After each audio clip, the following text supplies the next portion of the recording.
Hi everyone, welcome back to my channel.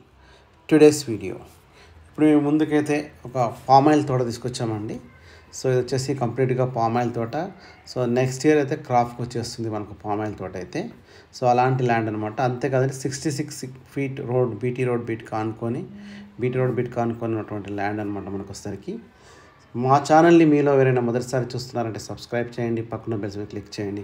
ఈ land వచ్చేసరికి మనకు నాగర్ కర్నూల్ డిస్టిక్లో ఉన్నటువంటి ల్యాండ్ అనమాట. మనకిది ఓరార్కి వచ్చేసరికి మనకు 95 కిలోమీటర్ డిస్టెన్స్లో ఉంటుంది. మనకు ఓరార్కి వచ్చేసరికి మీరు చూస్తున్నారు కదా, ఈ క్రాఫ్ కనిపిస్తుంది కదా. సో అలాగే పెద్ద పెరిగిపోయిందండి. ఇదైతే క్రాఫ్ అయితే మన కటింగ్ వస్తుంది. ఎవరైతే పామాయిల్ పండిస్తారో వీళ్ళకు 1,50,000 రూపీస్ వరకు అయితే వీళ్ళకి ఇన్కమ్ అయితే స్టార్ట్ అవుతుంది పర్ ఎకరం వచ్చేసి. సో వీళ్ళైతే మనకు కంపెనీ వాళ్ళకి తీసుకుంటారు. సో క్రాప్ మీద రెడీగా ఉన్నటువంటి ల్యాండ్ ఎలాంటి ఒంటి ఎక్స్పెండిచర్ కూడా లేదు. సో ఈ ల్యాండ్ తీసుకున్న వాళ్ళకైతే, ఎందుకంటే ఇది మొత్తం ట్రిప్ లైన్ వేసేసి బోర్లు వేసేసి కంప్లీట్గా ఉంది, చుట్టూ ఫెన్సింగ్ కూడా ఉంది, అన్నీ రెడీగా ఉన్నాయి అనమాట. ఈ ల్యాండ్ టోటల్ ఎక్స్టెండ్ వచ్చేసరికి మనకు 5 acres 5 గుంటాస్ ల్యాండ్ అనమాట. వచ్చేసరికి మనకి ఇది మనకి నాగర్ కర్నూల్లో ఎలా వెళ్ళాలంటే మనం శ్రీశైలం రోడ్లో అయితే వస్తుంది. ఇది మనం శ్రీశైలం రోడ్లో వచ్చేసి మనము కడతాల్ ఆమన్గల్ దాటిన తర్వాత కలవకుర్తి నుంచి ఇది మొత్తం తిరుపతి హైవేగా మారుతుంది. ఇది తిరుపతి హైవే రోడ్ అంటారు ఇప్పుడు. ఇది మనం కలవకుర్తి నుంచి లెఫ్ట్కి వెళ్తే శ్రీశైలం వెళ్తాము, రైట్కి వెళ్తే మనం ఇది కొల్లాపూర్ వెళ్తాము. అది ఇప్పుడు తిరుపతి హైవేగా రోడ్ వస్తుంది అనమాట. సో ఆ రోడ్ నుంచి మనలో పెద్ద కొత్తపల్లి అని చెప్పేసి ఒక మండల్ వస్తుంది.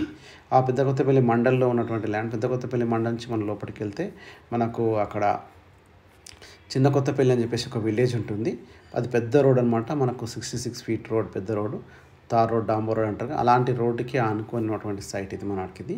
సో ఇదైతే ఫుల్ కల్టివేషన్లో ఉందంటే అలాంటి పామ్ ఆయిల్ ఉందన్నమాట. సో ఇలాంటి వాటి కోసం చాలామంది అడుగుతుంటారు, పామ్ ఆయిల్ తోట చెప్పండి. ఆంధ్ర వాళ్ళు కూడా చాలామంది అడుగుతారు, తెలంగాణ పామ్ ఆయిల్ తోట చెప్పండి తక్కువ రేట్లో అని చెప్పేసి పండించుకుంటాం. అలాంటి వాళ్ళకైతే చాలా అంటే చాలా సూటబుల్గా ఉంది. సో ఎందుకంటే దీని మీద చాలా ఇన్కమ్ అయితే వస్తుంది. సో ల్యాండ్ కాస్ట్ వచ్చేసరికి వీళ్ళు 33 lakhs పర్ ఏకర్ చెప్తున్నారు వీళ్ళు. టోటల్ కాస్ట్ వచ్చేసరికి మనకి ఇది 5 acres అవుతుంది కాబట్టి, సో ఈచ్ ఏకర్ వచ్చేసి మనం 33 lakhs పర్ ఏకర్ చెప్తున్నారు. ఇది కూడా నెగోషియబుల్ అవుతుంది అన్నమాట ల్యాండ్ కాస్ట్ వచ్చేసరికి మనకండి. సో మీకు ఏమైనా ఫర్దర్ డీటెయిల్స్ కావాలంటే అయితే కాంటాక్ట్ నెంబర్ డిస్ప్లే ఉందో, సో మీరు వాళ్ళతో మాట్లాడి కాంటాక్ట్ చేసి మీరు ఇంకా కంప్లీట్ ఒక ల్యాండ్ యొక్క డీటెయిల్స్ మీరు తెలుసుకోవచ్చు. సో ఈ ల్యాండ్ అయితే మనకు రైతు దగ్గరే ఉంది. ఈ ఒక రైతు నుంచి మీరు పర్చేస్ చేయొచ్చు అనమాట. వీళ్ళకి ధరణి పాస్బుక్స్ ఉన్నాయి. సో రైతు బంధు అవి కూడా వస్తుంది మనకిది. సో కంప్లీట్గా టైటిల్ అయితే క్లియర్ టైటిల్ అనమాట. ఈ ప్రాపర్టీ వచ్చేసి క్యాష్లో అవుతున్నారు చాలామంది. ఇది జనరల్ అండి, జనరల్ వాళ్ళ ప్రాపర్టీ. మనకు ఓసీ బీసీ ఉంటుంది కదా, ఈ ల్యాండ్ వచ్చేసరికి మనకు జనరల్ ప్రాపర్టీ అనమాట మనకి ల్యాండ్ వచ్చేసరికి. థ్యాంక్ యూ అండి, thank you watching this video.